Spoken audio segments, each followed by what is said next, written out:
পেরেশানির হাল এবং সমাধান আল্লাহ পাক কোরআনে কারীমের মধ্যে হাদিসের মধ্যে বলে দিয়েছেন। অতএব সারা বিশ্বের সমস্ত মানুষদের জন্য কর্তব্য হবে, যদি তারা দুনিয়ার মধ্যে শান্তি পেতে চায়, কবরের মধ্যে শান্তি পেতে চায়, যদি আখিরাতের মধ্যে শান্তি পেতে চায়, তাদের কর্তব্য হবে আল্লাহ পাকের তরফ থেকে যে মহান কোরআন, আল্লাহ পাকের তরফ থেকে যে হাদিস তিনি পাঠিয়েছেন, সেইগুলো আমাদেরকে জানতে হবে এবং শিখতে হবে, তার প্রতি আমল করতে হবে। কোরআন এবং হাদিস যে কথাগুলো আমাদের, সেই কথাগুলোর প্রতি গুরুত্ব দিয়ে পায়ের ক্ষমতা সীমিত, প্রত্যেক অঙ্গ প্রত্যঙ্গের ক্ষমতা সীমিত। আপনি চোখ দিয়ে দেখেন কিন্তু সব দেখতে পারবেন না, পিছন দিয়ে কেউ দেখতে পারবেন না, অথচ পুরোপুরি কাছাকাছি আছে, 5 মাইল দূরে কেউ দেখতে পাওয়া যাবে না, অন্ধকারে দেখতে পাওয়া যাবে না। দেখা একটা আয়তন আছে, তার মধ্যে দেখতে পাবেন। কানের ক্ষমতা সীমিত, আপনি হাত দিয়ে কোনো কারো চাকান ওঠান, এর একটা ক্ষমতা আছে, 10 কিলো, 20 কিলো, 50 কিলো, 100 কিলো, ঠিক আছে, তারপরে আর পাওয়া যাবে না। তো মানুষের দেহের ক্ষমতা সীমিত। অনুরূপ মানুষ আকল দিয়ে যে জিনিসগুলো মানে বোঝে, চিন্তা করে, তার ক্ষমতা সীমিত। আল্লাহ পাকের কি উদ্দেশ্য আছে এই হুকুমের মধ্যে, আল্লাহ পাক ভালো জানেন। তিনি আল্লাহর গুরু, তিনি সব জানেন। আল্লাহ পাকের কোনো হুকুম দর্শন বাদ দিয়ে হয় না, হিকমত বাদ দিয়ে হয় না, কিন্তু আমাদের যে বুঝতেই হবে, সেটা বুঝে আসতেই হবে, এটা জরুরি নয়। যেমন শীতকাল আমরা পায়ে চামড়ার মোজা পরি, তো মোজার মধ্যে মশলা কি আছে, যে মশা করতে হয় কোথায়, পায়ের তলায় না উপরে, পায়ের উপরে মশা করতে হয়। অথচ আমরা যখন হাঁটি পায়ের তলা নোংরা হয়, উপরে নোংরা হয় না, তার উপরে কেন মশা করা হলো?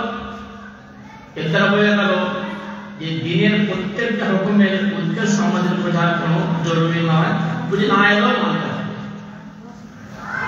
হাদিসের মধ্যে আল্লাহ পাকের নবী অনেক কিছু কথা বলেছেন, এটা হালাল, এটা হারাম, এটা করা যাবে, এটা করা যাবে না, কেন করা যাবে, কেন করা যাবে না, সাহাবারা কোনো জিজ্ঞাসা করেন। সাহাবাদের শান কি ছিল? নবীজি যা কথা বলতেন তারা সঙ্গে সঙ্গে মানতেন। এক সাহাবা হাতে আংটি পরে এসেছে, আংটি ছিল লোহার আংটি। নবীজি বললেন, কি ব্যাপার, তোমার শরীর থেকে, তোমার শরীর থেকে যেন জাহান্নামীদের অলংকার দেখতে পাচ্ছি, তোমার শরীরে জাহান্নামীদের অলংকার কেন? অর্থাৎ জাহান্নামীদেরকে লোহার অলংকার পরানো হবে, লোহার বেড়ি, লোহার শিকল, লোহার পালা, লোহার যত প্রকারের মানে যন্ত্র ওকে পরানো হবে, বাঁধা হবে। তো তোমার দেহকে জাহান্নামীদের কিভাবে অলংকার দেখা যাচ্ছে না? সঙ্গে সঙ্গে সে নিয়ে খুলে ফেলে দিল। অন্যদিন একটা অন্য কিভাবে আংটি পরে আসছে, সেটা হচ্ছে পিতলের আংটি। নবী বলেন, কি ব্যাপার, তোমার দেহ দিয়ে ঠাকুরের গন্ধ আসছে না? ঠাকুরের গন্ধ, তার ঠাকুর বাড়া তো পিতলের। তখন সেটাও খুলে ফেলে দিল। খালি এই হুকুম কেন বলে এসে? তখন সে বলল, হুজুর কিসে আংটি বলবো বলে দেন? বলতে রূপোর আংটি বলবে, রূপোর আংটি বলবে, তাও 1 মেসকাল পরিপূর্ণ না হয়। 1 মেসকাল বলতে প্রায় 4.5 গ্রাম হয়, 4.5 গ্রাম বেশি না হয়ে যায়। নবী মানা করছেন, শুনে নিচ্ছেন, এই নবী কেন করা যাবে না, এটা কি অসুবিধা আছে বললে, যে আমরা প্রশ্ন করি কি হয়েছে, কি যদি করে ফেলি। সাহাবাদের সামনে এক সাহাবা লাল রঙের বা কোনো গেরুয়া রঙের পোশাক পরে এসেছে, নবীজি দেখে অসন্তুষ্ট হয়ে গেলেন, কিছু বললেন না, তাকে দেখে চেহারা দ্বারা তার অসন্তুষ্টি ভাব। সমস্ত জামাটা করে চুলে দিয়ে দিয়েছে, পুড়িয়ে দিয়েছে। তারপর দিন বললেন জামাটা কি হলো? হুজুর পুড়িয়ে দিয়েছে। বললেন পোড়ালে কেন? ওটা মেয়েদের চরিত্র, ওটা মেয়েদের চরিত্র। কিন্তু সাহাবারা এটা শুনছিলেন, নবীজি অসন্তুষ্ট হবে, সহ্য হতো না। তো ইসলাম যে কাজগুলো বলবে সে কাজের মধ্যে খায়ের আছে, ভালাই আছে, মঙ্গল আছে, আমাদের ইয়াকিন করতে হবে। আর যে কাজটা মানা করবে তার মধ্যে খারাপ আছে, ইয়াকিন করতে হবে। এই কথা কোরআন আমাদের শিক্ষা দিয়েছে, ওয়ামা আতাকুমুর রাসূল ফাখুযুহু ওয়ামা নাহাকুম আনহু ফান্তাহু। রাসূল তোমাদেরকে যে কাজ করার আদেশ দিয়েছে সে কাজটা করবে, যেটা মানা করবে সেটা ছেড়ে দেবে। এই কথা বলেননি যেটা বুঝে আসবে সেটা করবে, যেটা বুঝে আসবে সেটা ছেড়ে দেবে, এই কথা বলেননি। আজকাল সাধারণ মানুষের দেমাগে ঢুকে পড়েছে, না বুঝে কাজ করে, বুঝে কাজ করে। ইসলামের প্রত্যেক কথা আমার বুঝে আসার জরুরি নয়। পাক্কা ইমানদারদের লক্ষণ এইটাই হবে যে বুঝে এলেও মানবো, বুঝে না এলেও মানবো। এটাই আল্লাহ পাক ইমানদারদের শিখিয়েছেন। وقالوا سمعنا وأطعنا غفرانك ربنا وإليك المصير। সাহাবাদের শান কি? সামি'না ওয়া আতা'না। হে আল্লাহ, আপনার কথা শুনলাম আর মানলাম, যা বলবেন শুনবো, মেনে নেব। এরা হচ্ছে আমাদের উম্মতে মুহাম্মাদের শান, এদের অবস্থা। আর পূর্বকাল যারা কম ছিল, ইহুদ নাসারা কি বলতো? সামি'না ওয়া আসাইনা, শুনলাম কিন্তু মানব না, শুনলাম কিন্তু মানব না। এটা আহলে কিতাব ইহুদ নাসারাদের বলেছে। কিন্তু এই উম্মতের খাসিয়াত বৈশিষ্ট্য হচ্ছে এরা প্রত্যেক কথা শুনবে আর মানবে, শুনতে হয় মানতে হবে। কিন্তু আজকাল আমরা খালি শুনি, মানি না। আজকাল তো ওয়াজ কম হয় না, দৈনিক জলসা হচ্ছে। আর জলসা না হলে প্রত্যেকের সঙ্গে বড় বড় মোবাইল তো আছে, দৈনিক কত জলসা হচ্ছে আল্লাহ বলা যায়। কত রকমের বক্তা, কত রকমের জলসা, হিসাব নেই। জান্নাত আকাশ শুধু বক্তব্য শোনার মধ্যেই কামিয়াবি নেই। জলসা শুনবো, খুব ভালো হয়ে গেল, আসল আমলে জিন্দেগির মধ্যে নিয়ে আসতে হবে, এটা হচ্ছে আসলে কামিয়াবি। 10টা ওয়াজ শুনলাম, একটা আমল করলাম না, বেকার বেকার। দৈনিক জলসা শুনছে, এখানে সেখানে সব জায়গায় জলসা কাটছে, বা এমনি মোবাইল নিয়ে সমস্ত জলসাই শুনছে, খালি যত বক্তা আছে সব শুনছে। তো শুধু জলসা শোনার মধ্যে কামিয়াবি নেই, বরং আমল করার মধ্যে কামিয়াবি আছে। ইসলাম এই কথাই বলছে যে আমল করতে হবে। লিয়াবলুয়াকুম আইয়ুকুম আহসানু আমালা। আল্লাহ পাক আমাদেরকে হায়াত আর মওত দান করেছেন, কিসের জন্য? যাতে আমাদের আমলের চিন্তাটা সুন্দর হয়ে যায়। আমল সুন্দর করতে হবে, তবে আমরা কি হব? কামিয়াব হতে পারব। কিন্তু আজকে আমাদের খালি শুনি, মানতে চাই না, মানতে চাই না। আর শয়তান আমাদেরকে বুঝিয়ে রেখে দিতে, শুনলেই হবে, আমল করা না করে শয়তান আমাদের ধোঁকার মধ্যে ফেলে দিয়েছে। এই জন্য ধোঁকাতে বেরিয়ে আসতে হবে। তো যে কোরআনের মধ্যে আমাদের কামিয়াবি আছে, শুধু আমাদের না, সারা বিশ্বের মানুষের কামিয়াবি আছে। এই কোরআন হুদাল লিন-নাস, সারা পৃথিবীর মানুষের জন্য হেদায়েত। যেই আমল করবে সেই কামিয়াব হবে, যেই কোরআন শুনবে এবং শিখবে, আমল করে সেই কামিয়াব হয়ে যাবে। সে যে কোনো মানুষ হোক না কেন, গরিব হোক, ধনী হোক, আরব হোক আর আজম হোক, প্রত্যেক মানুষের জন্য কামিয়াবি আছে। এই কোরআন কি শেখাচ্ছে আমাদেরকে? কোরআন শেখাচ্ছে হেদায়েত, কামিয়াবি কাদের জন্য আছে?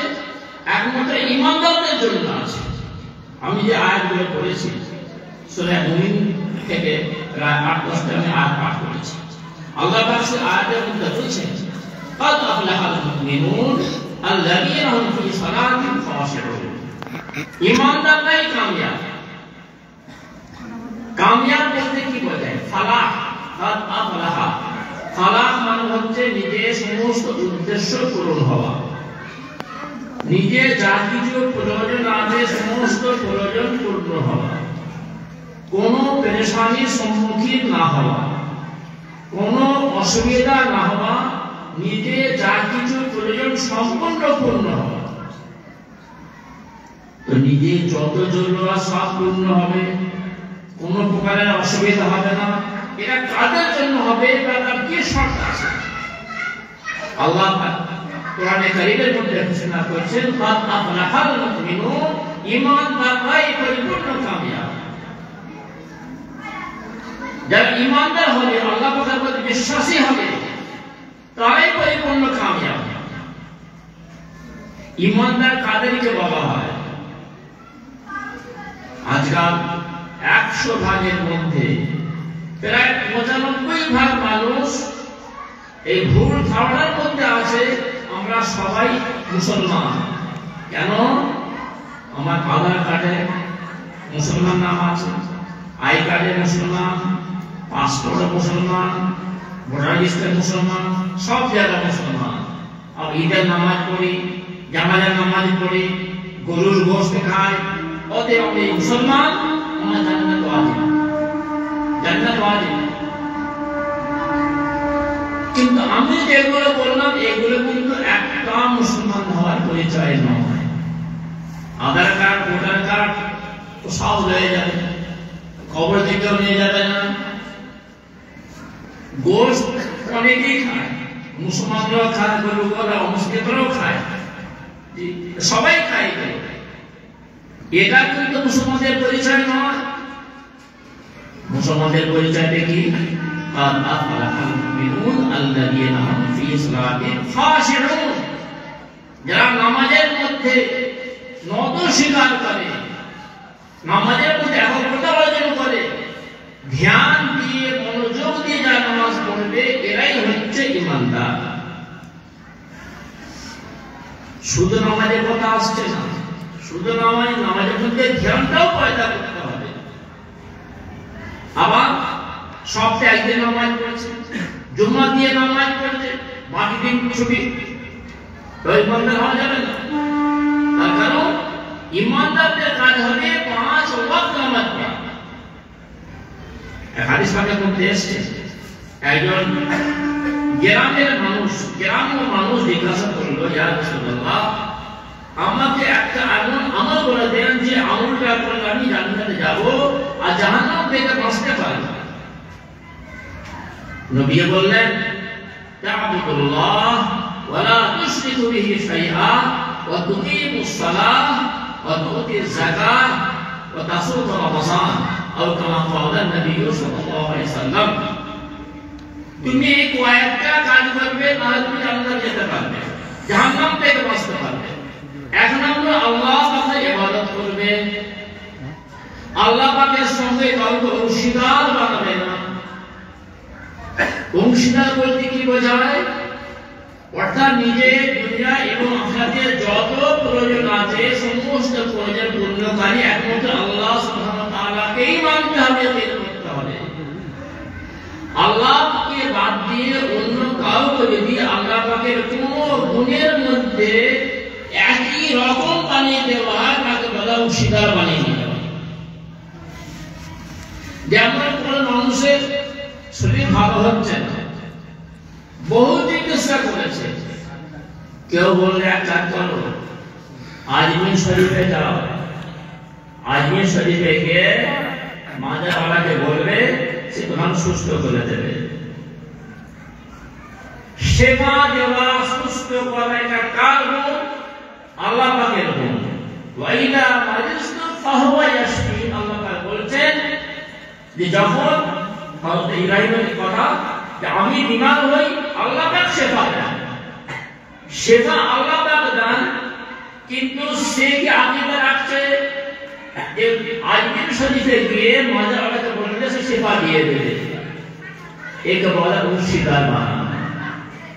কারণ সন্তান হচ্ছে না, বহু চিকিৎসা করেছে, বহু একেবারে চেষ্টা করেছে, কোনো প্রকার হচ্ছে না। কেউ বললো যাও অমুক মাজারে যাও, মাজারওয়ালাকে বললে সে তোমাকে সন্তান দেবে। সন্তান দেওয়া, আওলাদ দেওয়া আল্লাহ পাকের ক্ষমতা, কোন মাখলুকের ক্ষমতা নেই।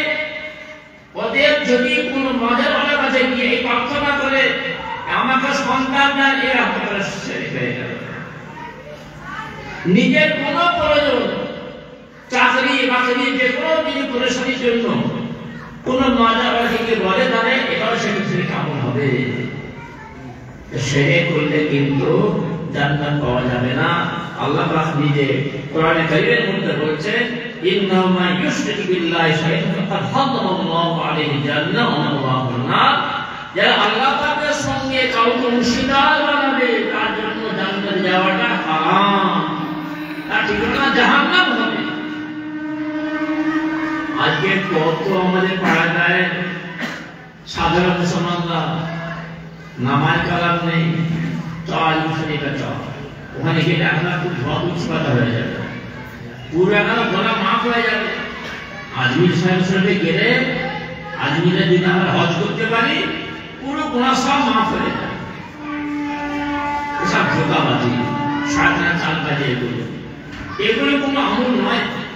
কোনো মাজারে গিয়ে প্রার্থনা করা আর কোনো ঠাকুরের সঙ্গে প্রার্থনা করতে একই জিনিস, কোনো পার্থক্য নেই।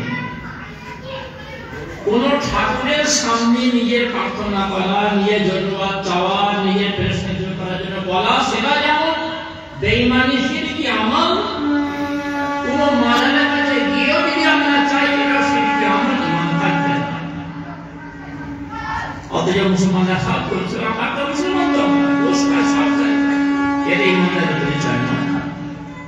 ঈমানদার নামাজ পড়বে, মনোযোগ দিয়ে নামাজ পড়বে, নামাজ শিখে নামাজ পড়বে, আবাদতের সঙ্গে পড়বে। আল্লাহ বলেছিলেন, আল্লাহুল মুমিনুন আল্লাযীনা হুম ফি সালাতিহিম খাশিউন।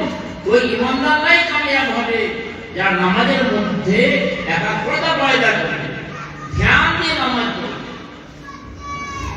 দ্বিতীয় চিত্র বলছেন, ওয়াল্লাযীনা হুম আনিল লাগwi মুরিদুন। ঈমানদার কারা? যারা অনর্থক কাজ থেকে নিজেকে বাঁচিয়ে রাখবে। লাভ বলা যে কাজে দুনিয়া এবং আখিরাতের কোনো ফায়দা নেই, না দুনিয়ার কোনো ফায়দা না আখিরাতের কোনো ফায়দা, তাকে লাভ বলা দিবে। অনর্থক কাজ, বেকার কাজ, বেকার কথা। ঈমানদারের লক্ষণ হবে তারা বেকার কাজ থেকে নিজেকে বাঁচিয়ে রাখবে। আজকের মুসলমানদের যত যুবক সম্প্রদায় আছে, তো পাড়ায় ঘুরে ঘুরে দেখবেন সব বেকার কাজে বসে আছে। না দুনিয়া কোনো চাকরি, না কোনো কাজ কারবার, না ব্যবসা বাণিজ্য, না লেখাপড়া, কিচ্ছু নেই। 10টা ছেলে বসে তারা মোবাইল দিয়ে লড়ে, আঙুলের লড়ে, কোনো কাজ নেই। না আল্লাহর কাজের পারি, না বাংলার কাছের পারি, না দুনিয়ায় কোনো ফায়দা, না আখিরাতে কোনো ফায়দা। যদি কাজ কারবার করতো, দুটো পয়সা পেত, রোজগার হতো, দুনিয়ায় যতটুকু হতো, দুনিয়ার কাজে করলো না, না কোন দিনের কাজ করলো, না কোরআন শিখলো, না হাদিস শিখলো, না নামাজ পড়লো, কিচ্ছু শিখলো না। খালি কি করছে? খালি মোবাইলের মোকাবেলা, হাতের স্পিড দেখাচ্ছে, গেম খেলছে, গেম। এসব কি নাম কাজ? কেউ খেলা দেখছে, খেলা দেখবে কি এও নাম কাজ। তার কারণ যারা খেলা করছে তারা তো পয়সা পেয়েই যাবে, তারা হারলে পাবে, জিততেও পাবে। আর যারা দর্শক, এরা কত পয়সা পাবে? এরা যে সারা রাত বসে বসে শীত হোক গরম হোক যে খেলা দেখছে, বিশ্বকাপ বা যে কোনো কাপ হোক যেগুলো খেলা যে দেখছে, এদের কত পয়সা দেওয়া হবে? কিছু পয়সা পাবে না? আল্লাহ তাআলার কোনো সওয়াবের ওয়াদা আছে যে এত সওয়াব দান করা হবে। এগুলো আমাদের কাজ। ঈমানদারদের কাজ হবে অনর্থক কাজ থেকে নিজেকে বাঁচিয়ে রাখবে। যে কাজে দুনিয়ার কোনো ফায়দা নেই, আখিরাতের কোনো ফায়দা নেই, সেই কাজ থেকে বাঁচিয়ে রাখতে হবে। আজকে আমাদের মুসলমান সমাজ সব দিকে পিছিয়ে, দিনের লাইনেও পিছিয়ে, দুনিয়ার লাইনেও পিছিয়ে। লেখাপড়ার থেকে কোনো কাজে নেই, কোনো লাইনেই নেই এরা। আর দিনের থেকে পিছিয়ে আছে। তো যে কওম আল্লাহ সব থেকে সম্মান দান করেছিলেন, এরা একটা জীবনের বড় একটা অংশ নষ্ট করে দিয়েছে, নষ্ট করে দিয়েছে। হাদিস শরীফে বলতে এসেছে আল কাইয়িসু মান দানা নাফসাহু ওয়া আমিলা লিমা বা'দাল মাউত। বুদ্ধিমানকে আর নির্বোধকে নবীজি বলে দিয়েছেন বুদ্ধিমান হচ্ছে সেই মান দানা নাফসাহু, যে নিজের নফসের হিসাব নেবে এবং মৃত্যুর পরের জন্য আমল করবে। নফসের হিসাব বলতে কি? আপনি একটা ব্যবসায়ী মানুষ, ব্যবসা করছেন, আপনি হিসাব করেন কত পয়সা নিয়ে ব্যবসা করতে শুরু করেছিলাম, কত ইনকাম হলো, কত কি আমার আয় হলো, আপনার আয়টা হিসাব করেন। আপনার কোন চাকর আছে, কোন কর্মচারী আছে, তার কোন দায়িত্ব আছে, আপনি দায়িত্ব আদায় করতে হবে। তাকে সন্ধ্যা দিনে জিজ্ঞাসা করেন দায়িত্ব কত আদায় করেছেন, যে কাজ দিয়েছিলাম কাজটা কতটুকু আদায় করেছেন, তার হিসাব নেওয়া হয়। তো যারা মালিক আছেন তার যে শ্রমিকের কাছে হিসাব নেয় এই কাজটা তোমার কত আদায় করা হয়েছে, কিন্তু নিজে হিসাব কেউ নেয় কি? আমরা তো প্রত্যেকে আল্লাহ পাকের গোলাম। আপনি যেমন নিজের গোলামে নিজের চাকর বাকরদের শ্রমিকের যেমন হিসাব বিকাশ করেন, তোমাকে এত টাকা দিয়ে পাঠালাম, তুমি কি করলে বলো, কি কাজ করলে সারাদিন? আমরা প্রত্যেক আল্লাহ পাকের তো গোলাম। তাহলে আমরা কোনদিন নিজের হিসাব নিয়েছি যে আজকে আমি সারাদিনে কতগুলো নেক আমল করলাম? আল্লাহ পাক আমাকে দুনিয়া পাঠিয়েছিলেন আল্লাহ পাকে ইবাদত করার জন্য, বন্দী করার জন্য। তাহলে আজকে সকাল থেকে শোয়া পর্যন্ত, সকালে ঘুম থেকে ওঠা থেকে আরম্ভ করে আমার শোয়া পর্যন্ত এই প্রায় 15 ঘন্টা বা 16 ঘন্টা নিজে কাটিয়ে দিলাম। কোথায় কাটালাম? নেকির কাজ কটা করলাম আর গুনাহের কাজ কটা করলাম? কোনদিন হিসাব নিয়েছি? কোনদিন হিসাব করেছি? অথচ আমরা অপরের হিসাব করি, নিজের হিসাব করি না। নবীজি বলেন বুদ্ধিমান হচ্ছে সেই যে নিজের নফসের হিসাব নেবে, নিজের হিসাব নেবে। আমি সকাল থেকে আজ কতগুলো নেকির কাজ করেছি, কতগুলো গুনাহের কাজ করেছি। নেকির কাজ হয়েছে, শুকরিয়া আদায় করবে, আলহামদুলিল্লাহ আল্লাহ পাক করিয়েছে। গর্ব করলে হবে না, অনেক কাজ করেছি, অনেক মেহনত করেছি, তাহলে সব দায় হয়ে যাবে। একজন লোক গুনাহ করেছে, গুনাহ করে অনুতপ্ত হলো, আর একজন লোক নেকি কাজ করেছে, নেকি কাজ করে গর্বী ভাব আসছে, অনেক কাজ করে, উত্তমটাকে যে লোক গুনাহ করেছে অনুতপ্ত হলো, কান্নাকাটি করলো, আল্লাহর কাছে এর সম্মানটা বেশি ওই লোকের তুলনায় যে অনেক আমল করেছে আর তার এত ফুলে যাচ্ছে যে আমল পরীক্ষার চিন্তা করার প্রয়োজন নেই। আমার এই লোকের থেকে পাপীটা সব বেশি হবে, মর্যাদা বেশি, যে পাপ করে উন্নত তার কারণ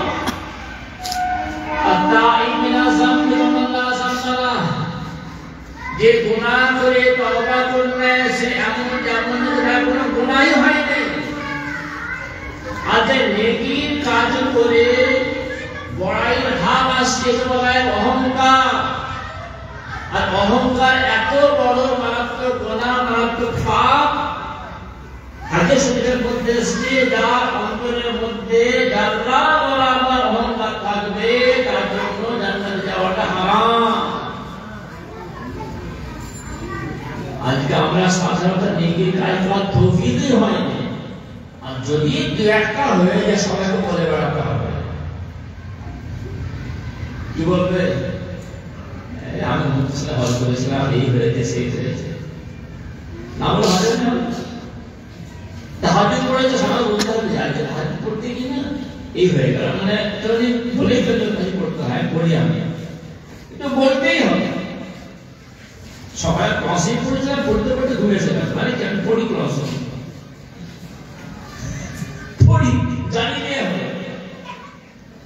আজ গোনা করলাম কেউ বলে কোনদিন এই গোনাটা করে ফেলে দিলাম, গোনা কেউ বলবে না, নেকি একটাই বলে ফেলবে।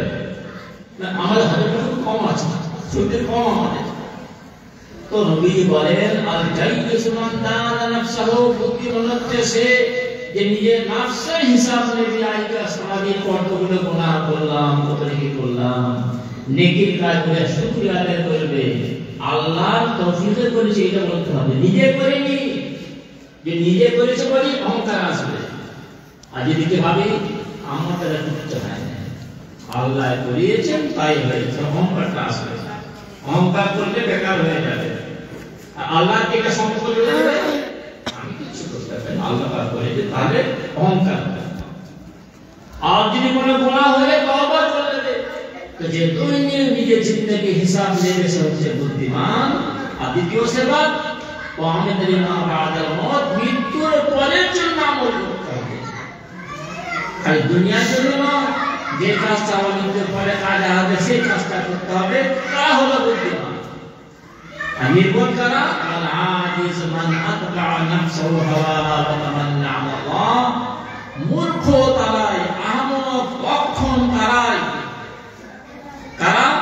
মান আতবা নাফসাহু হাওয়াহা, নিজেকে খাইশে তাবে করে দিল, যেটা মন চাইবে সেটাই কাজটাই করবো।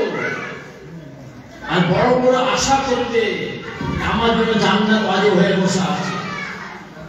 আল্লাহ তো দাওয়াদারি করলো না, আল্লাহ কথা বললো না, নিজের নফসের গোলামি করলো, নিজের মন যা চাইবে সেই কাজটাই করবে। অথচ আশা করে যে বড় বড়, নবী বলে এটা লক্ষণ, এটা আজিজ।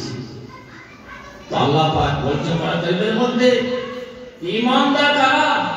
যে নামাজের মধ্যে মনোযোগী হবে, অনর্থক কাজ থেকে নিজে বাঁচিয়ে রাখবে। তৃতীয় সেবাত ওয়াল্লাযীনা হুম লিযাকাতি ফাঈলুন, যারা যাকাত আদায় করবে। ওয়াল্লাযীনা হুম লিফুরুজিহিম হাফিজুন, নিজের শরমগাহকে অনলাইন থেকে, জিনা থেকে, কুকর্ম থেকে হেফাজত করবে। ইল্লা আলা আজওয়াজিহিম ওয়া মা মালাকাত আইমানুহুম ফাইন্নাহুম গায়রু মালুমিন, নিজের স্ত্রী, নিজের দাসী ছাড়া, নিজের স্ত্রী এবং দাসী এদের প্রতি কোনো প্রকারের তিরস্কার নেই। স্ত্রী ছাড়া, নিজের দাসী ছাড়া অন্য কোন পাত্রে নিজের কামশক্তি যদি খরচ করে, তারা জালিম হবে, তারা আল্লাহ কাছে দোষী সাব্যস্ত হবে।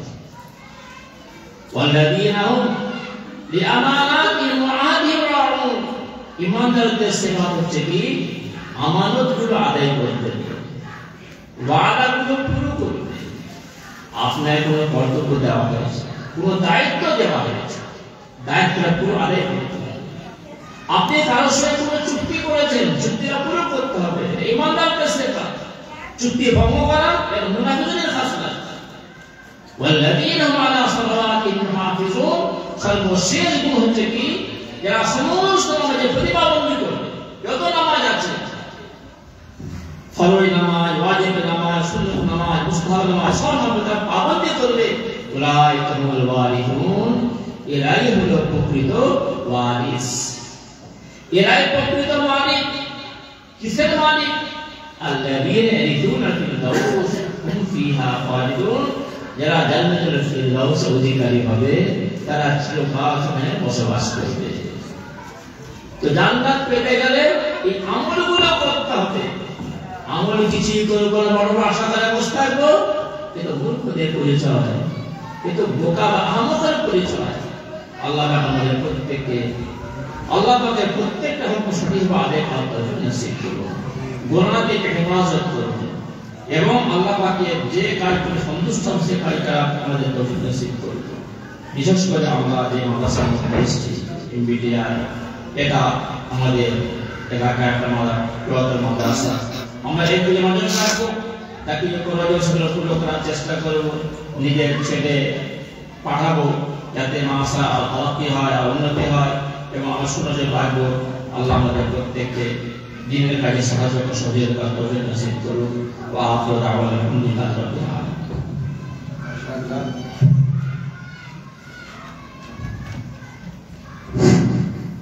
আলহামদুলিল্লাহ আমরা খুবই গুরুত্বপূর্ণ কথা হযরত মাওলানা মুফতি শহীদুল্লাহ সাহেবের কাছ থেকে শুনলাম। আমরা এর উপরে আমল করার চেষ্টা করব ইনশাআল্লাহ। এবার আমাদের সামনে আমাদের আমন্ত্রিত বিশেষ বক্তা হযরত হাফিজ কারি আব্দুল জব্বার সাহেব আসছেন। ইনশাআল্লাহ আমাদেরকে কেরাত পড়াও শোনাবেন এবং তার সঙ্গে সঙ্গে কিছু বয়ান করবেন। হযরত মাওলানা কারি আব্দুল জব্বার সাহেব আসুন।